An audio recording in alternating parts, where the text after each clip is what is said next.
nandito na ulit ako sa Universal Studios Japan. Kasama ko yung mga ka-work ko.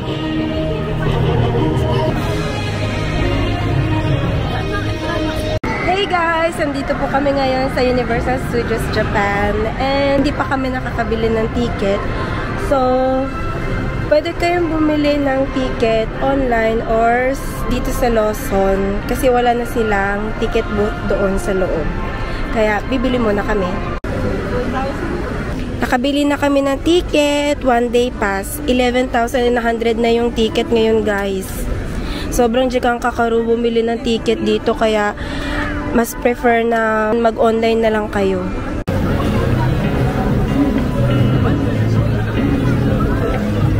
Siyempre, ang first ride na sasakyan namin, Harry Potter.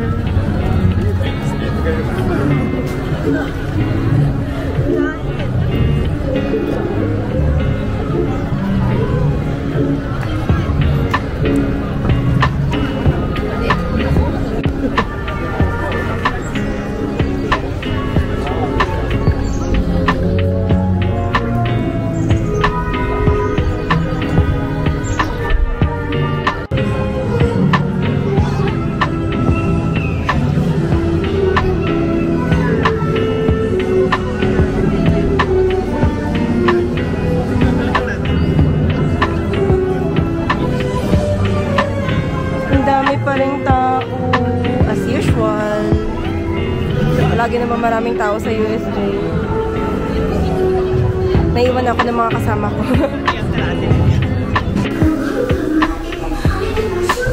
Walang masyadong pila. Yaho!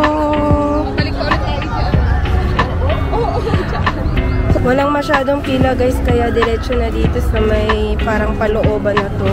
Kasi noon kami, dun pa lang sa may labas, sobrang haba na ng pila. Tapos paikot-ikot talaga.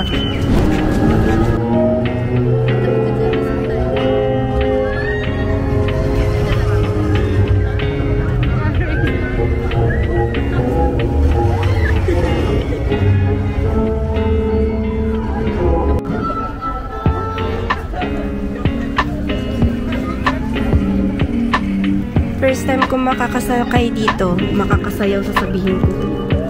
Tapos na kami sa Flight of the Hippogriff, kakain muna kami, tapos rides ulit. Sabi ko pa kanina, parang pambata lang yung rides, Diyos ko, nahilo kami. Kakain muna kami bago mag-Jurassic. Oh my God. Isa daw po. Tag-isa na lang tayong hawak. Okay, sige. Ang laki pa na nito. Hanggang gabi na to, ah. Wala nang kainan yan, ha?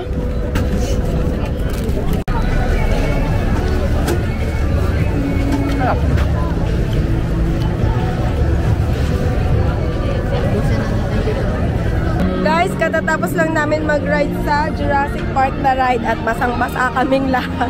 Hindi ko lang nakunan kasi hindi namin dala yung video, hindi namin dala yung phone, camera, tsaka yung mga gamit namin kasi bawal.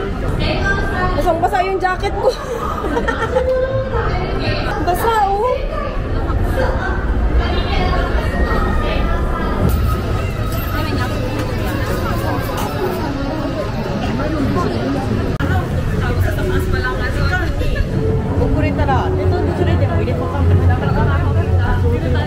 Tara, tara. Dito kami sa Water World. Nanood kami ng show. Ay, bakit? Mataas pala yun. Hindi tayo mababasa.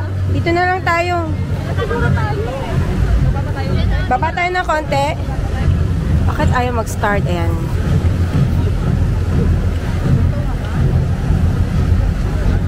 Kabubukas lang nitong Water World, guys. Bagong attraction.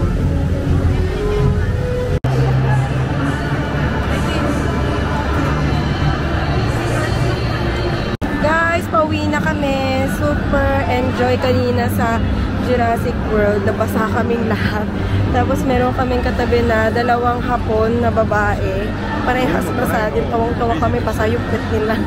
In fairness, ang dami ko nasakyan ngayong rides kasi last time na nagpunta kami dito, isa lang yung nasakyan ko, isa or dalawa mga ganun. Pero naka-5 or 6 yata kami ngayon. Yeah. Tapos recommended na panoorin nyo yung Waterworld. Sobrang worth it. It's worth it yung binayaran yung ticket. And that's it for today's vlog. See you again next time. Bye.